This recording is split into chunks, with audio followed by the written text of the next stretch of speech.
You've probably seen the headline saying Elon Musk could get a $1 trillion paycheck. But here's what they never tell you.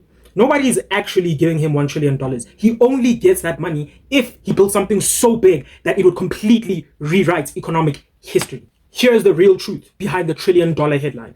Musk only unlocks that payout if he turns Tesla into an $8.5 trillion company over the next decade. Tesla today, about $1.5 trillion, meaning he has to create about $7 trillion in new value from scratch. And to understand how absurd that number is, Africa has 1.4 billion people across 54 countries, and 7 trillion is almost 2.5 times bigger than all of Africa's economies combined. That's the scale we're talking about, not company-sized growth, continent-sized growth. So when people hear $1 trillion paycheck, they imagine a pile of cash in a vault. It's not. It's a bet, a nearly impossible one, because no company in history has ever reached where Tesla would need to go. For context, the most valuable companies right now are Nvidia at about 4.3 trillion, and Microsoft at about 3.6 trillion, and Apple at about 4.1 trillion. They're the biggest companies in human history, and even they are nowhere near that 8.5 trillion. And it took Apple about 48 years to reach that 3 trillion, and Microsoft just a year short, 49 years. But Nvidia, it took them 31 years just to hit 1 trillion, and then powered by AI explosion, they rocketed to over 4 trillion in just 3 years.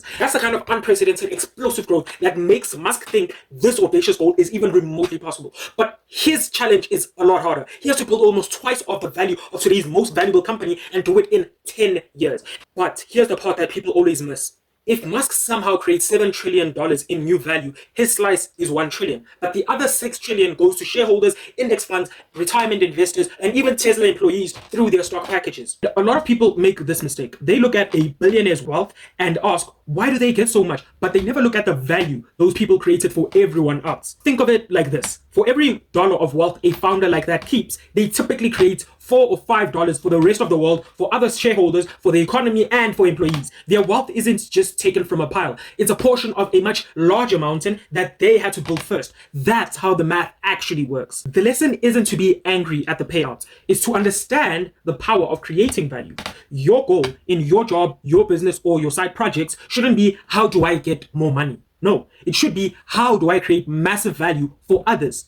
Value for your customers, value for your team, and value for your partners. When you focus on building that mountain, when you help other people grow wealthier, smarter, better off, your share of that mountain becomes inevitable. It's not a handout, and it's definitely not luck. It's your portion of value that you brought into the world. Now, stop focusing on the check they get and rather focus on the value you can create. That's the real $1 trillion secret.